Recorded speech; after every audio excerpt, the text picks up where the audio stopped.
Today, on an all-new Dr. Phil, she made her sister an unusual promise. If she ever passed away, I would marry her husband. Where does it say you can only marry one sister per family? I've married a lot of men, but never my brother-in-law.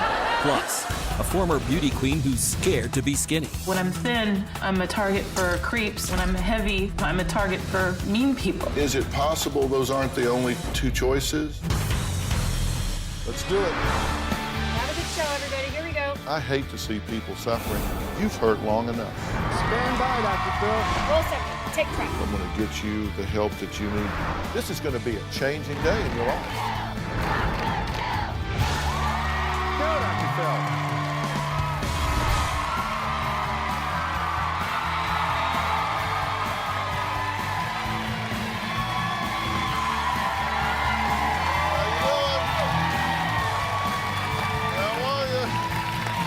Thank you very much. Thank you very much.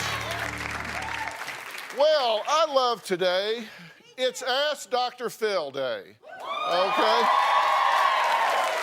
First time I ever did this was on Oprah. That was like 17 years ago, if you can believe that. From East Coast to the West Coast, we're going to be talking to Twitter, to Facebook, emails, letters. I'm answering questions from everyone, everywhere. Take a look.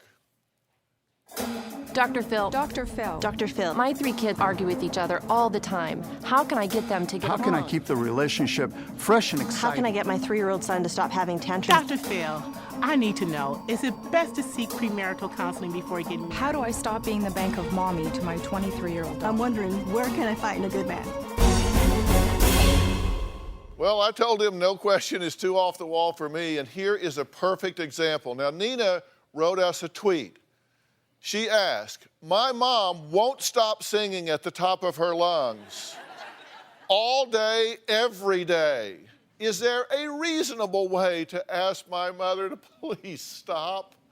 We thought it can't be that bad, so we asked Nina to send us some video. Here it is. This could make your ears bleed. Take a look.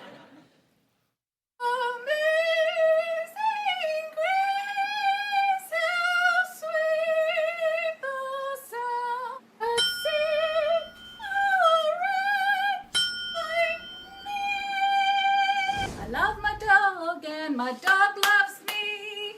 We're as happy as we can be. My dog, Sarah Lee. Well, Nina and her mom, Elise, are joining us on Polycom. So, hello, guys. Hi. Hello. Okay, now, first off, do you sing like every day? She says you sing every day, all day. Is that true? Does this, if I were to knock on your door and open the door, would I likely hear you singing when I got out of my car? No, you would not. Yeah. All right. So have you asked her to stop? At first, I try to be nice and let her sing and have her fun, but as time goes on, I just end up losing my patience and I do ask her to stop, or I ask her to wait till 10 a.m. or later. Oh, Elise, you like to sing, and it's your house, correct? That's correct, Dr. Phil. Okay, and Nina, you live with your mother.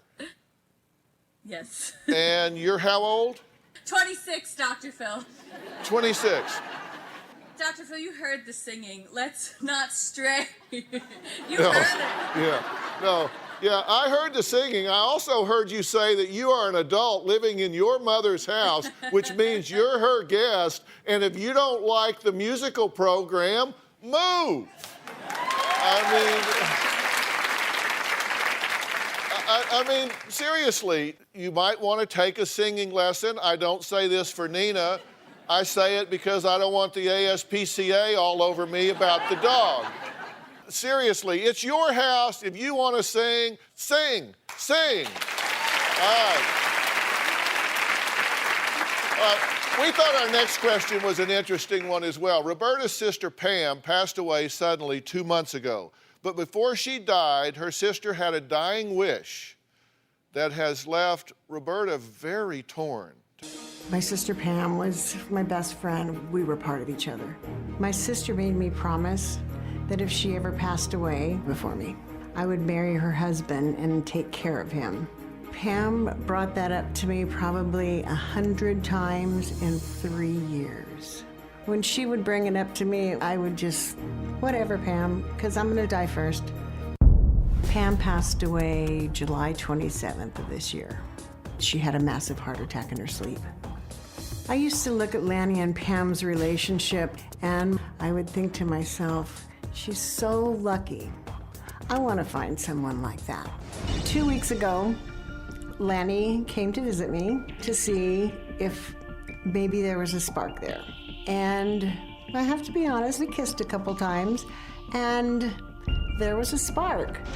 I trust Dr. Phil with everything in my being. I watch his show more than Robin does because I see the reruns. I need somebody to tell me that it's okay. I married a lot of men, but I've never married my brother-in-law. Dr. Phil, is it moral to marry my late sister's husband? It was her wish. I'm very sorry for your loss, by the way. She died unexpectedly in her sleep.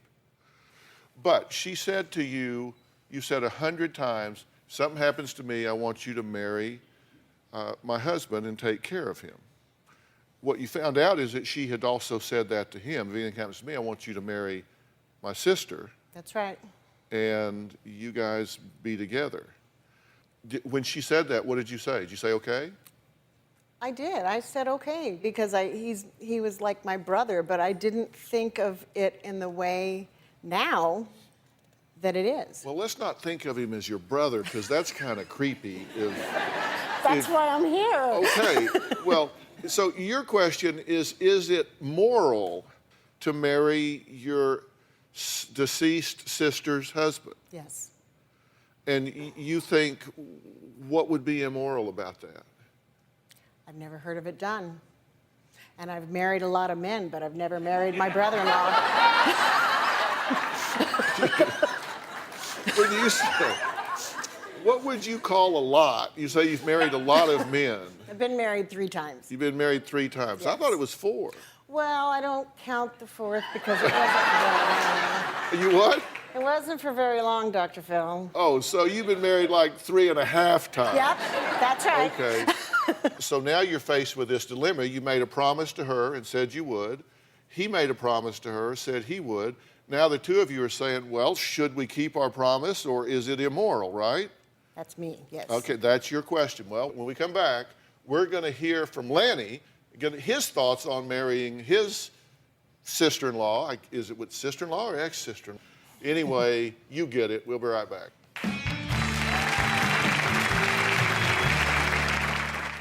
Monday on an all-new Dr. Phil. Pretty on the outside. I didn't like your wardrobe lady. You spoke to our producer. I just didn't like the questions he was asking me. A bully on the inside. You want to fight. Absolutely. I can't apologize for you anymore, and I can't be a punching bag. See why this is America's most watched talk show. I think you have like 0 self-esteem. I just think that's the dumbest thing I've heard yet. That's Monday.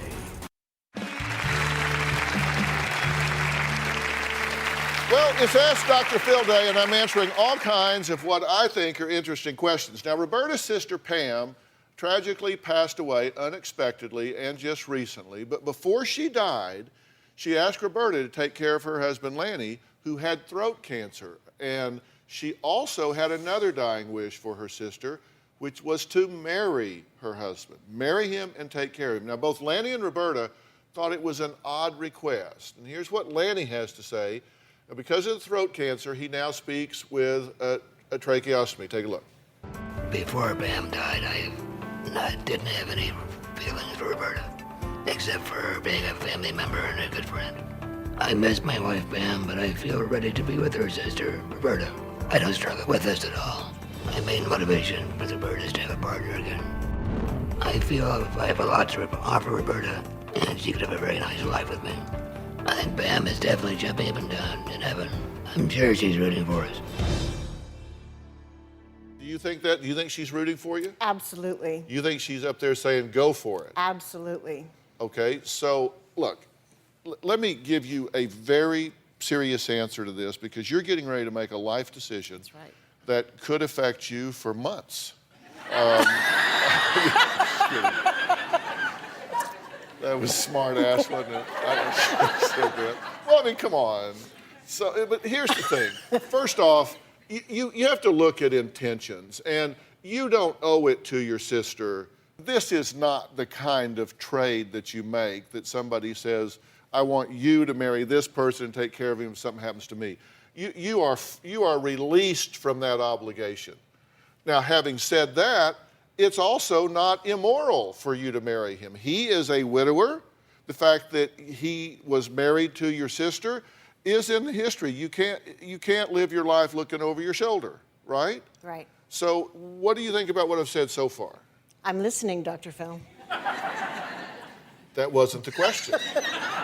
I didn't say, are you listening? I said, what do you think about what I've said, that it's not a moral transgression for you to marry someone that used to be married to your sister? I mean, that does happen. So what do you think about what I'm saying? He said again. Well, I don't know how I feel about what you're saying. I do feel better that you're telling me that it's not an immoral thing, because that's what I was looking at. What code does it violate? Where does it say you can only marry one sister per family? Where does it say that? I mean, is that biblical? Is it in our social mores and folkways? Where does it say that? It doesn't. Okay, so that's just something you put on yourself. I will tell you this. You have to evaluate your relationship with him totally independent of sister, morality, or whatever. If you wouldn't meet him, fall in love, and marry him with no history whatsoever, you should not do it now. Okay? Okay. You hear that? What do you think about what I'm saying now? Well, I'm wondering if the history that we created as brother and sister-in-law can fit into this, because we were very, very good friends in their marriage. Listen, successful relationships are based on solid underlying friendships. So that's a real plus for you, I think. It's not a negative, it's a real plus. But the last thing I want to say to you is you've been married, by your description, 3.5 times, okay? There's a common denominator here. What's the common denominator between number 1, number 2, number 3, and number half? Well, you were the common denominator. Oh, yes. You were in the first one, right? For a minute. And you were in the second one, right? Yeah. And the third one. Yeah. And the last one. So, I mean, you're the common denominator.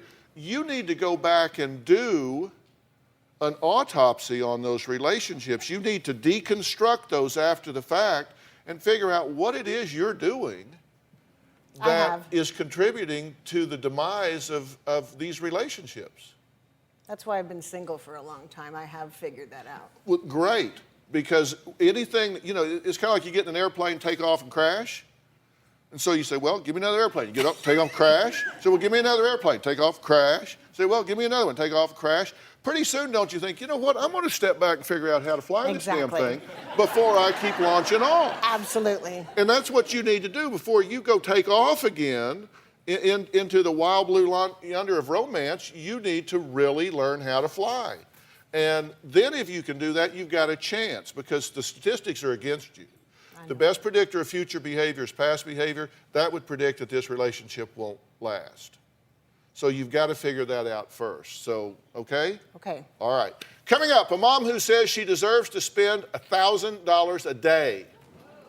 But she says her hardworking husband just doesn't agree. Really? I'm so shocked that he's not down for that. Well, her question when we come back.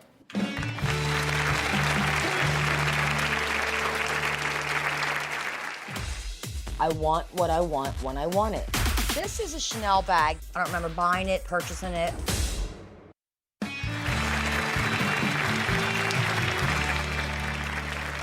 Well, today is Ask Dr. Phil Day, and I bet a lot of you can relate to this next question. Amanda says she has a shopping addiction that is ruining not only her credit score, but her marriage. Take a look. There's nothing that makes me feel as good as shopping. I want what I want when I want it. I love to buy clothes and shoes and handbags. Anything that makes me feel good about the way I look. This is my absolutely favorite Michael Kors bag. I absolutely love it. For now, I love it. I just bought 3 new pairs of sneakers last week. My husband did, actually, not me. This is a Chanel bag. I don't remember buying it, purchasing it. Steve and I got married almost 4 years ago, but we've been together 27 years. If I don't get my way with my husband, I pout, I cry, I'll get mad at him, and I won't talk to him until he gives in to me. Our finances are really bad at this time. My credit cards have been maxed out for years. I probably have $25,000 to $30,000 in credit card debt.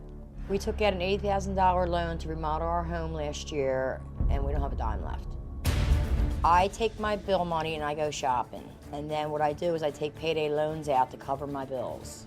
If it were my debt, I would feel the stress and the anxiety over it. But since it's Steve's debt, I don't feel the emotions behind it. Steve is very close to leaving and ending this marriage because of the shopping. Dr. Phil, how do I stop my spending and save my marriage? Or how do I save my marriage and still spend a little?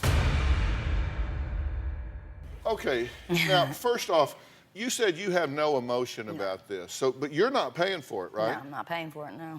So somebody else is paying My for husband. it. You got somebody else out there working, nose to the grindstone, sometimes 20-hour days. That means 4 hours to sleep and all of that sort of stuff. And then you take that money and go spend it on things that you admit you don't need. Right, yes, absolutely. But you have no feeling about that at all. I have no emotions when it comes to his being stressed out about it. That tells me that you don't have the capacity to feel empathy, and that's an important element for me. Now, let's talk about what you buy, okay? I made a list. You have spent $2,150 just on phones just in the last year or so. Yes. Okay, because you keep changing phones. Yes. Why? Because I had to get upgraded to the next phone, the bigger, better phone. My girlfriend had the next phone. I had to have it because she had it. Oh, cool. I'm sorry I asked. I should have known that. Okay, you spent $106,400 on clothes, shoes, bags, $97,400 on trips, $51,000 on just general upkeep, $67,000 on dinner dates, $93,000 on cars, and you have spent $43,000 on lottery tickets? I'm not going to say 43,000. Well, I will say it. $43,680. I was spending $100 a day on lottery tickets out of my husband's bank account. $100 a day? Yeah, scratch-offs and... Okay, that's $700 a week. Yeah. In 4 years of marriage, and I'm astounded that this man apparently has a learning disability because it's taken him 4 years to figure out that you spent $550,000 after-tax dollars, $500,000 in 4 years on this stuff. What do you think about that when you hear it all put together? It sounds kind of sick. Doesn't sound right. That's why I'm here. Yeah? Yeah. Well, why do you think you do it? It makes me feel good. It makes me feel happy. It keeps me happy when I spend. You said, shopping is euphoric. It's a high. It helps with stress, anxiety, and depression. Yes. You've just self-diagnosed. You said you have stress, anxiety, and depression. Yes, I do. Yes, I do.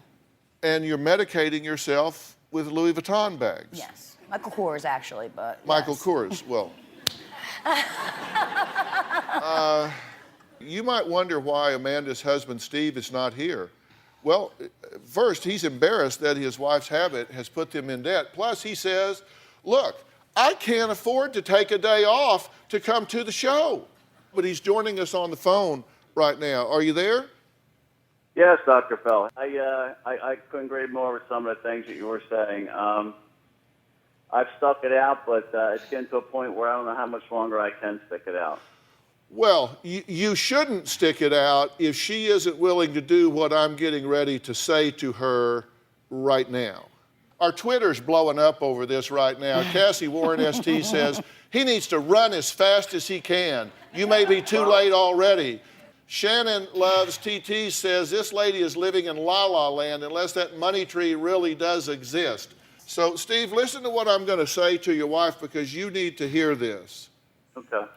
What you're doing here is medicating yourself with these things that you buy because you're not dealing with the fact that you are experiencing anxiety and stress and depression. And I think this has been going on with you for a long, long time, long before you ever met and married Steve. Yes. And if I get you some help to deal with that, will you take that? Yes, absolutely. Steve, give us 90 days to work on this and see what happens before you make up your mind. All right, Dr. Phil, I'll take that advice. All right, when we come back, a former beauty queen says she's gained over 100 pounds, and she wants to know why she has a fear of looking attractive. Maybe she's doing the same thing. Maybe she's dealing with things with food the way you use shopping. We'll talk about that after the break.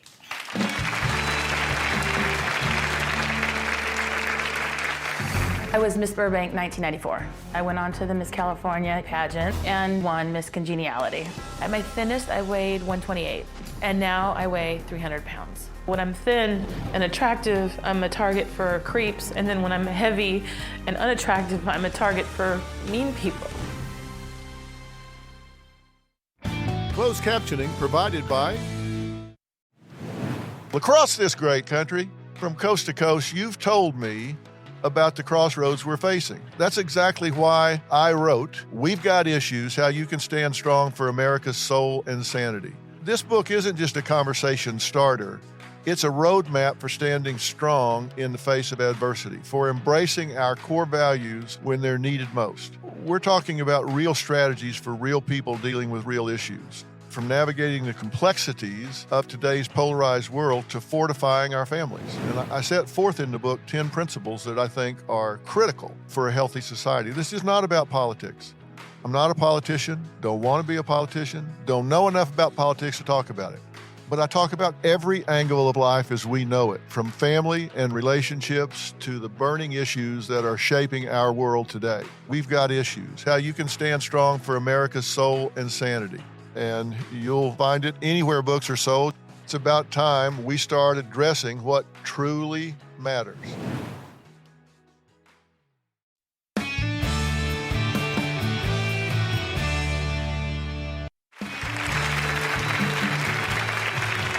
It's Ask Dr. Phil Day. Let's take a Twitter question. At Knock On Ginger wrote, Dr. Phil, what do I do about my friends that whine, complain about awful men in their lives, but they refuse to do anything about it?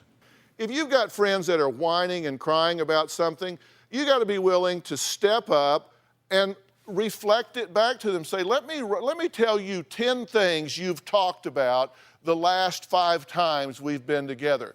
Write it down. Seriously, I'm serious about this. Write down the next times you're with these people, write down what is said, and then say, okay, I just kind of want to go over with you. On the 3rd, here's what you said. On the 5th, here's what you said. On the 7th, here's what you said. Because sometimes we don't have insight. We can't see it within ourselves.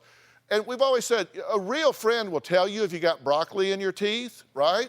Well, whining and crying about something and never doing anything about it is like having broccoli in your teeth or spinach in your teeth. Your friend will tell you so you don't keep doing something that's not helping you. So really, be enough of a friend to step up and reflect it back to them. All right, our next question comes from Deborah. She was once a beauty queen who says staying thin was very important to her. But now she says she's scared to be thin. Take a look. Growing up in my family, it was very important to be thin and attractive. My father hated fat people. When I was younger, my mom got me into modeling. I got into dance, theater, choir, cheerleading. I was Miss Burbank 1994. After the Miss Burbank pageant, I went on to the Miss California USA pageant. I won Miss Congeniality. From the age of 6, I have received unwanted sexual attention from men. I was 11 years old. A man jogging by asked me if I wanted to see his, and flashed me. When I was 12, my neighbor hit on me and asked me if I wanted to go drinking. Boys that I went to high school, junior high, elementary school, a lot of them would grope and grab me and slap my butt, grab at my breast. At 27, I went to a chiropractor. They were supposed to give me a robe. I'd never been there before, and they didn't. They gave me a towel. So within a couple minutes of me even being there, he ripped the towel off and jumped on me and started groping me and grabbing me. It just felt like, really? And he was telling me don't complain as he's grabbing my breasts and my private areas. That was the straw that broke the camel's back. I didn't want to be attractive. I didn't want to cause this sexual attention from men. And so to feel unattractive, I stopped wearing makeup. I started wearing sweats, baggy clothes. Within a year, I probably put on 100 pounds. At my thinnest, I weighed 128. And now I weigh 300 pounds. When I'm thin and attractive, I'm a target for creeps. And then when I'm heavy and unattractive, I'm a target for mean people. If I lose weight, I feel like the attention's gonna come back or I'm gonna get hurt. I do not want to be hurt. I'd rather be fat and safe. Dr. Phil, how can I get over my fear of looking attractive? Well, you just set up a dichotomy there. You said, okay, I can either be thin and victimized by creeps, or I can be heavy and criticized with people being mean to me. Yes. Okay, if those were the only two choices, then you would have a really bad situation here, right? Yes. Is it possible those aren't the only two choices? I'm sure there are. If someone asked me what the choices would be for them, I could give them choices, but I just feel like there's a disconnect, and I feel like that's all I have. It was interesting when you were kind of talking about your history, one of the first things that you talked about and spent the most time talking about was actually how much your father valued you being, or anyone being fit and trim, and made jokes about and teased about and was really ugly about people that were overweight. He hated fat people. Okay, yeah, and it's you horrible. knew this how early? Probably 6. So as early as 6, he's telling you that being thin equals being okay. Yes. And being not thin equals being not okay. Yes. You were an outcast, a pariah. Yeah, you were not, you had no value. In my opinion, that's what I felt. Okay. So early on, it was defined by how much you weigh and how you look. Yes. Okay. But do you realize that that was a really wrong message to you? Absolutely. Do you think this has anything to do with why you went the beauty pageant route? Why you, Probably. he tells you you got to be beautiful, you got to be fit and trim. You get that message, and so you start going out there trying to get trophies for being fit and thin. Probably, yeah. I mean, it's just what we did in our town, too. Everyone kind of, all the girls would go after Miss Burbank and just do it. It was just something you did in our town. No, that's not true. Okay. Do you know how many people live in Burbank? 100,000, 110,000 now. Yeah. And how many contestants were there in any given Like 10 beauty to pageant? 15 Yeah. girls. Yeah, so there were got another me there, yeah. 109,985 that maybe didn't look at it exactly. Now, this isn't just what everybody did, it's what you did. In your pre-interview, you talked about 14 different times that whenever you were of a lesser weight, that you were accosted by men. And Yes. Does that seem like a lot to you? It seems like quite a bit. And also, 14 times. And that's just what was And coming up. they didn't know each other. Oh, no, not at all. All right, when we come back, Deborah reveals the one thing her friends say that can never say to her. And later, is obesity something that you can catch like a cold? I mean, what's really behind all that? We'll talk when we come back.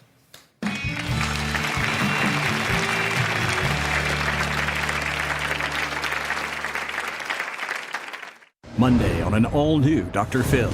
Is she a beauty? You want to fight. Absolutely. And a beast? You're so important that the sea should just part for you. If you think that and I think that, then probably. That's Monday. Closed captioning provided by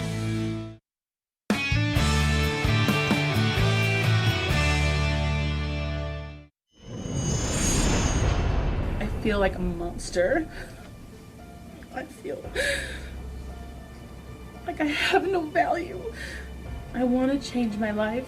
I just have to get past the part of not feeling safe. I want to feel safe and strong.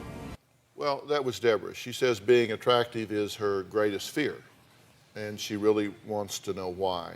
And if the one thing you don't want your friends saying to you is what most people love to hear. If they say to you, oh, you look like you're losing weight, that scares you to death, right? Yeah, I get anxious, I can feel panicky, and then I put the weight back on. You have an issue here in that you have been victimized a number of times in people crossing boundaries with you, being inappropriate with you, touching you, taking advantage of you because they found you appealing and attractive. Okay, and so being attractive, being at a healthier weight causes you anxiety. Yes. And so instead of dealing with that anxiety, you're medicating yourself with food. Yes. Right? And Yes. you've spent about $50,000 trying to lose weight when didn't know it you was that really much. don't want to lose weight. I crash diet, and that's when I go on these crazy diets and spend all the money because I don't want to be this heavy and I don't want to feel this bad. This is called an approach avoidance conflict. Okay? It's like, here's what you say you want, but as you approach it, you start to get anxious and avoid it. It's exactly what It's approach avoidance. As you approach what you want, anxiety goes up, and so you peel off. You sabotage yourself. Yes. And let me tell you exactly what I think is going on here. I think your father told you real early on that your self-worth is tied up in how you look. And I'm sorry, but he couldn't have been more wrong. Your self-worth is not tied up in how you look. And when you looked attractive, some people took advantage of you. And you had a choice about how to deal with that. But it created anxiety, it created feelings of doing something wrong, being wrong, blaming yourself, blaming them, all these controversy that goes on within you. What if one choice was to get healthy, get to a place where you feel that you're attractive, and you had the self-worth and self-esteem that if somebody looked at you sideways as far as being inappropriate with you, approaching you in an uninvited way, that you had the ability to stand up and say, hey, back off, bucko, don't even think about it. I would love that. That's your body, you own it, nobody gets to touch you unless you invite them to do so. Okay? But that's a psychological issue with you. Giving yourself the right to claim that is the way to resolve this problem. You are not measured by how much you weigh. I don't want you to lose the weight so you have a better self-image. I want you to have a better self-image so you can lose the weight. That makes sense. And that is a completely different way to go about this. And I will help you as well. As I was going to help her with that, I will help you with this. I want to do a very specific plan with you, with a very specific type of professional help that will get you not only healthy outside, but inside with your self-worth. Can we do that? Oh my God, yes. How does that sound? That sounds amazing. All right, Yeah. deal? Yes, thank you. Thank you, Okay. Dr. Phil. All right. Now, obesity is a huge problem. The question is, could you be obese and not even know it? You say, well, no. I have a mirror, Dr. Phil, I have a mirror. Well, there's more to it than that. That answer next. We're going to talk about what all goes into that. And later, a woman with an addiction to biscuit flour. She has eaten almost 2 tons of biscuit flour. That's all she eats. All this coming up.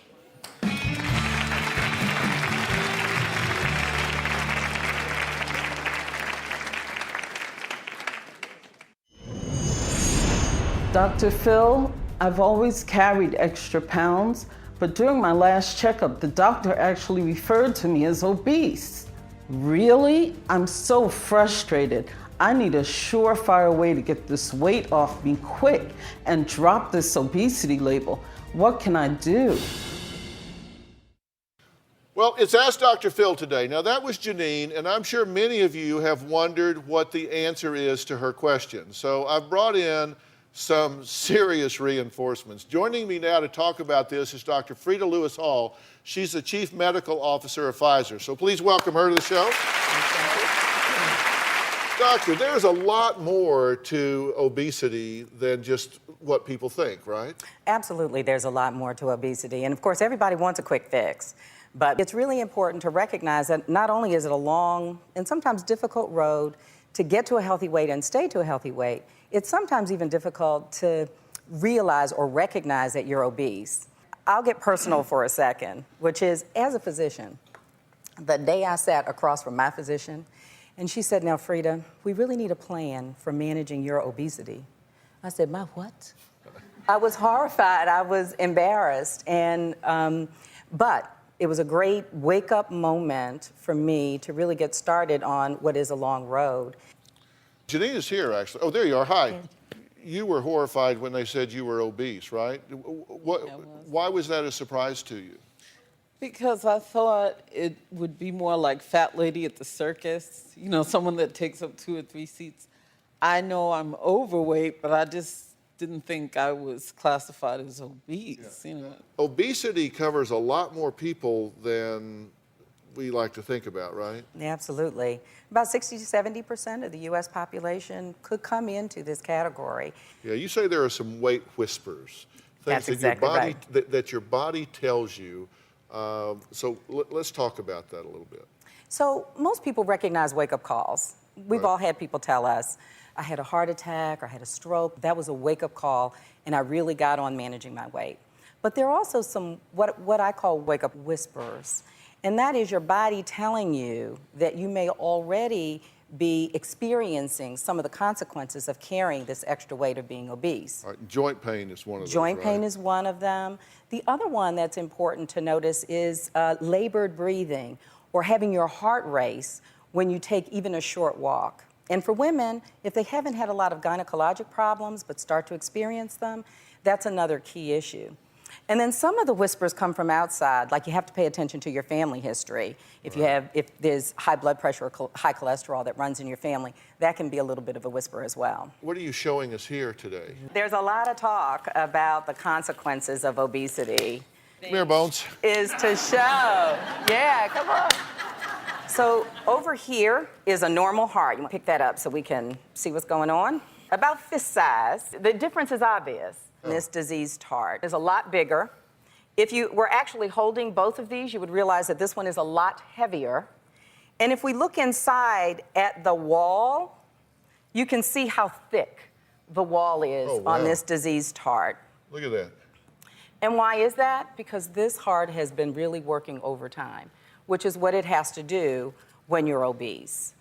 Obesity unchecked really causes a lot of important health consequences. It's a contributing factor to many of the major causes of death. Diabetes and even some cancers are included in that, and can also cause some other health issues that need to be addressed. Osteoporosis, gallbladder disease, poor mobility, infertility, sleep apnea, the list goes on. If you're letting yourself get into an obese situation, and Janina, that was your question, and you heard me talking about it in other stories today. If you're using food to make yourself happy, not good. To ease boredom or stress. I mean, you got to use food for nutritional purposes. And there are environmental triggers as well. You got to control what? Food accessibility. That's critical. Social eating. I mean, and sedentary lifestyle. You do have to break a sweat, right? You do. Every now and then you have to break a sweat. We shouldn't forget some of the medical things that can lead to obesity. Science shows us that genetics does have an impact, and that's very important. Genetics may have an influence on how much fat you store, where you store it, and may also have an effect on how efficient your body is on changing food into energy.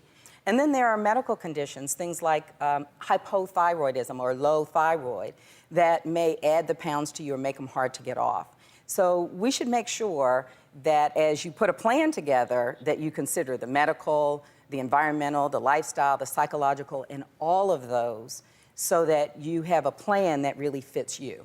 The most exciting thing for me about what we're learning about being overweight or obese is that it isn't an all or nothing game. 5 to 10% of your body weight, in some cases 15 pounds, has been demonstrated to bring your cholesterol down and your blood pressure down. Find some small and realistic changes that can be made today that give you a head start on your lifelong quest to get to and stay at a healthy weight. For more information on obesity, you can go to gethealthystayhealthy.com. Gethealthystayhealthy.com. Going to have a lot of information and tips on there. Things we talked about today, plus a whole lot more. All right, coming up, in the past 6 years, she's eaten enough flour to make thousands of biscuits. She doesn't eat the biscuits, only the flour, and she wants to know why. Good question. Dr. Frieda, thank you so much. Thank you so much for being here. Closed captioning provided by